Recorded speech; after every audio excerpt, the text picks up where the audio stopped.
Starter connection circuit diagram এঁকে এখানে practically কম্পোনেন্টসগুলো কী কী লাগবে সেটা আমরা দেখে নেবো। প্রথমে লাগবে একটা এমসিবি, তারপর লাগবে একটা overload relay, NC push button, normal close push button, আর একটা NO push button, normal open push button, আর এখানে একটা অ্যাডেন ব্লক, ইঞ্চিংটা আমাদের হোল্ডিং করার জন্য একটা অ্যাডেন ব্লক এনো লাগবে, আর এখানে একটা কন্ডাক্টর লাগবে। ডাইরেক্ট আমরা এখানে সার্কিট ডায়াগ্রামটা এখানে দেখে নেবো।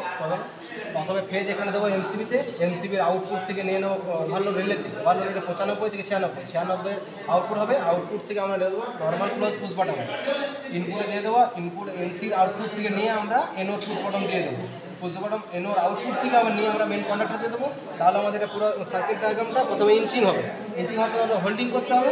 হোল্ডিং করার জন্য আমরা এখানে এনসির পুশ বাটন আউটপুট থেকে নিয়ে ডাইরেক্ট অ্যাডেন ব্লক এনো থেকে নিয়ে এখানে আউটপুট থেকে কন্ডাক্টর A1 দিয়ে দেবো, আর ডাইরেক্ট এখানে A2 থেকে নিউট্রাল দিয়ে দেবো। তাহলে আমরা সার্কিটের ডায়াগ্রামটা পুরো কাজ করবো।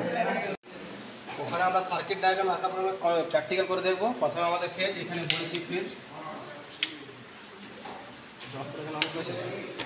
ঠিক আছে। আমরা এখানে প্রথম ফেজ দিয়ে দেবো এমসিবি থেকে এমসিবি থেকে আউটপুট দিয়ে পরে এখানে আমরা নেবো ওভারলোড রিলেতে 95 দেবো, 95 থেকে নিয়ে আউটপুট হবে 96 থেকে নিয়ে যে আমাদের এখানে এনসি পুশ বাটন, প্রথমে এনসি পুশ বাটনে ইনপুটে দেবো, তারপরে আউটপুট থেকে নিয়ে এনোর পুশ বাটনে দিয়ে প্রথমে ইনপুটে দেবো, ইনপুট থেকে দিয়ে পরে আউটপুট থেকে বের করে আমরা কন্ডাক্টর A1 দেবো।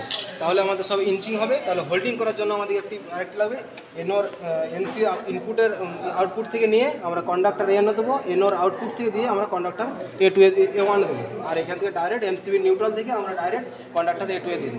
তাহলে আমার সার্কিট ডায়াগ্রামটি কাটবে।